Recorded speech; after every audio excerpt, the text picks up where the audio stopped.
के उस जिले में है जो यूपी का शो विंडो है। एक ऐसा शहर जो बसा तो फाइलों और नक्शों पर था, लेकिन आज आसमान चुमती गगनचुंबी इमारतों का बेताब बादशाह है।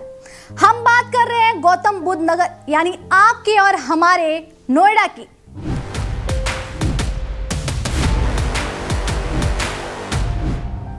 नमस्कार, आप देख रहे हैं डेली 24 भारत। मैं हूं आपके साथ अनुप्रिया मिश्रा।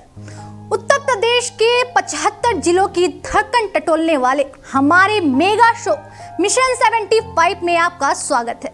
क्या आप जानते हैं कि जिस जमीन पर आज माइक्रोसॉफ्ट और सैमसंग जैसी दुनिया की टॉप मल्टीनेशनल कंपनियां हैं, वहां कभी रावण का जन्म हुआ था। कैसे यमुना किनारे एक साधारण सा इलाका आज शिव नादर और एमिटी जैसे वर्ल्ड क्लास संस्थानों के साथ देश का सबसे बड़ा एजुकेशन और आईटी हब बन गया। कंक्रीट के इस जंगल में एक तरफ ओखला बर्ड सेंचुरी का सुकून है, तो दूसरी तरफ सेक्टर 18 और अट्टा मार्केट की वो रौनक जो कभी नहीं सोती। बिना मेयर वाले इस शहर में नोएडा अथॉरिटी का राज कैसे चलता है और कैसे योगी सरकार का विजन और बन रहा नया जेवर इंटरनेशनल एयरपोर्ट इस शहर को दुनिया के सबसे बड़े शहरों की कतार में खड़ा कर रहा है। आइए देखते हैं डेली 24 भारत की ये स्पेशल रिपोर्ट।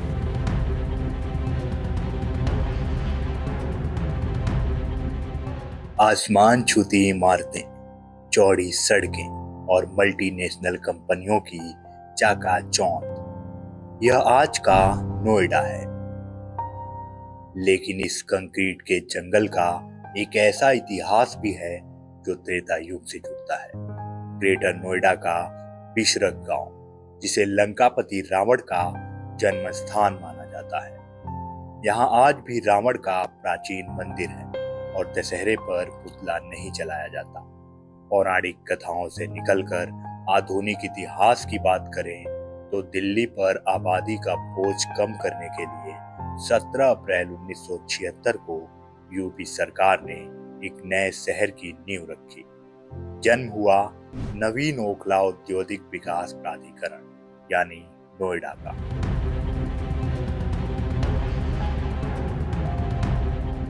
नोएडा सिर्फ रहने की जगह नहीं है, बल्कि आज यह भारत के सबसे बड़े कॉरपोरेट और आईटी हब में तब्दील हो चुका है। देश और दुनिया की शायद ही कोई ऐसी बड़ी मल्टीनेशनल कंपनी हो जिसका ऑफिस आज नोएडा में मौजूद ना। HCL, एडोब और TCS से लेकर माइक्रोसॉफ्ट तक बड़ी बड़ी कंपनियों ने इसे अपना बेस बना लिया है। लाखों प्रोफेशनल्स रोजाना गगनचुंबी कांच की इमारतों में भारत की अर्थव्यवस्था को एक नई रफ्तार दे रहे हैं। ग्लोबल सिटी बनने की इस राह में नोएडा एजुकेशन का भी एक प्रीमियर हब बन चुका है। बात अगर स्कूली शिक्षा की करें तो Shiv Nadar, pathways, step by step और जेनेसिस ग्लोबल जैसे देश के सबसे महंगे और बेहतरीन इंटरनेशनल स्कूल इसी शहर की शान बढ़ा रहे हैं। वहीं हायर एजुकेशन के लिए एमिटी यूनिवर्सिटी जैसा विशाल और वर्ल्ड क्लास संस्थान मौजूद है, जहां देश के कोने कोने से ही नहीं बल्कि विदेशों से भी छात्र अपने सपनों को उड़ान देने आते हैं।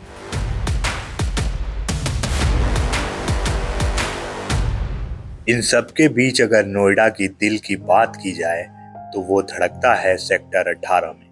सेक्टर 18 का यह इलाका नोएडा का सबसे बड़ा कॉमर्शियल मार्केट और शॉपिंग हब है। एक तरफ अट्टा मार्केट की वो भीड़ है जहां हर आम आदमी की जरूरत का सामान मिलता है, तो दूसरी तरफ दुनिया के सबसे बड़े ब्रांड्स के आलीशान शोरूम यहाँ मौजूद हैं। शाम होते ही यह पूरा इलाका स्ट्रीट फूड की खुशबू और युवाओं की चहल पहल से इस कदर गुलजार हो जाता है कि देखने वाले बस देखते रह जाते हैं।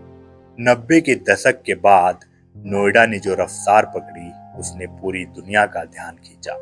आज नोएडा का सेक्टर 65 आईटी पार्क देश के सबसे बड़े साइबर हब में से एक है, जहां लाखों युवा काम करते हैं। सिर्फ आईटी ही नहीं, नोएडा की मौजूदा फिल्म सिटी आज देश के तमाम बड़े न्यूज चैनलों और मीडिया हाउसेस का मक्का बन चुकी है। और विकास की इस तेज रफ्तार का नतीजा है कि आज दुनिया की सबसे बड़ी मोबाइल फैक्ट्री सैमसंग भी नोएडा की ही जमीन पर शान से खड़ी है।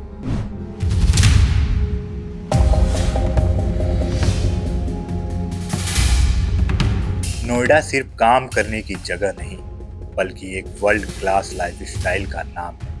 DLF मॉल ऑफ इंडिया और द ग्रेट इंडिया प्लेस जैसे देश के सबसे बड़े मॉल्स हों या गर्मी में राहत देता नोएडा वाटर पार्क, यहाँ इंटरटेनमेंट की कोई कमी नहीं। शॉपिंग के शौकीनों के लिए सेक्टर 18 की अड्डा मार्केट किसी स्वर्ग से कम नहीं। वहीं शोर शराबे और कंक्रीट के जंगल के बीच अगर आपको शांति चाहिए तो ओखला बर्ड सेंचुरी भी यहीं पे मौजूद है। यमुना किनारे बसी इस सेंचुरी में सर्दियों के मौसम में विदेशों से हजारों प्रवासी पक्षी आते हैं जो इस हाईटेक शहर को सीधे प्रकृति से जोड़ते हैं। इसके साथ ही सुकून और अध्यात्म का केंद्र है सेक्टर 33 का भव्य इस्कॉन मंदिर, जहां रोजाना हजारों श्रद्धालु भगवान कृष्ण भक्ति में लीन नजर आते हैं।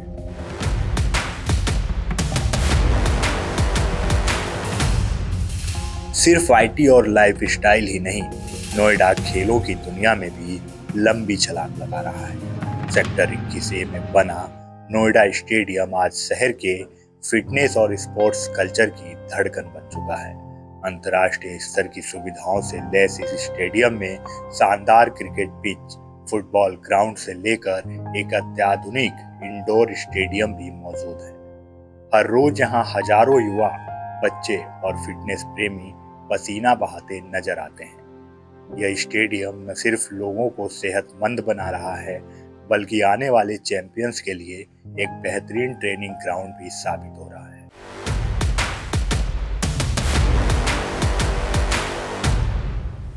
इतने बड़े शहर की व्यवस्था को कौन संभालता है? आपको जानकर हैरानी होगी कि यहाँ कोई मेयर या नगर निगम नहीं है। पूरा शहर नोएडा अथॉरिटी के अफसरों के हाथ में है। विकास की हर ईंट अथॉरिटी भी रखती है, लेकिन इस चमकते शहर का एक स्याह पहलू भी है। वर्ल्ड क्लास इंफ्रास्ट्रक्चर के दावों के बीच एक्सप्रेसवे और सड़कों पर रेंगती भारी ट्रैफिक जाम रोज की कहानी है। इसके अलावा अथॉरिटी और बिल्डर्स की साठगांठ के पुराने मामलों के चलते आज भी लाखों होम बायर्स अपने फ्लैट्स के लिए धक्के खा रहे हैं। हालांकि अब अथॉरिटी नए अंडरपास और सख्त नियमों से इन दागों को धोने की कोशिश जरूर कर रही है।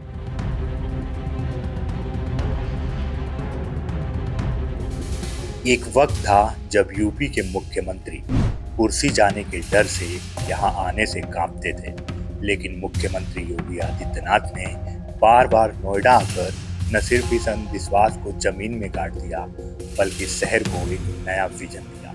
योगी सरकार की जीरो टॉलरेंस की नीति ने नोएडा की कानून व्यवस्था को इतना मजबूत कर दिया है कि आज विदेशी निवेशक बेखौफ होकर यहाँ अरबों डॉलर लगा रहे हैं।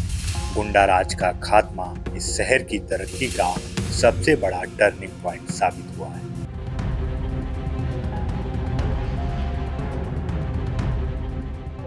और अब बात उस मेगा प्रोजेक्ट की जो नोएडा को सीधा दुनिया के टॉप शहरों की कतार में खड़ा कर रहा है। जेवर इंटरनेशनल एयरपोर्ट एशिया का सबसे बड़ा और दुनिया का चौथा सबसे बड़ा इंटरनेशनल एयरपोर्ट अब हकीकत बन रहा है। जेवर एयरपोर्ट के आते ही यह पूरा इलाका एक एविएशन हब में बदल जाएगा। इसके साथ ही यमुना एक्सप्रेसवे के किनारे बन रही नई international film city, medical device park और देश की पहली पॉड टैक्सी जैसे प्रोजेक्ट नोएडा को यूपी की $1 ट्रिलियन इकोनॉमी का सबसे शक्तिशाली इंजन बना रहे हैं। तो ये थी उत्तर प्रदेश के सबसे हाईटेक जिले गौतम बुद्ध नगर की कहानी। रावण के प्राचीन गांव से शुरू होकर गगनचुंबी इमारतों, नोएडा स्टेडियम की खेल संस्कृति और जेवर एयरपोर्ट का महाउड़ान तक का यह सफर बताता है कि अगर विजन और सख्त कानून व्यवस्था हो तो कोई भी शहर दुनिया के नक्शे पर छा सकता है। डेली 24 भारत के मिशन 75 का सफर जारी है। अगले एपिसोड में हम आपको यूपी के एक और जिले की कहानी बताएंगे। तब तक देश और दुनिया की बड़ी खबरों के लिए जुड़े रहिए हमारे साथ। नमस्कार।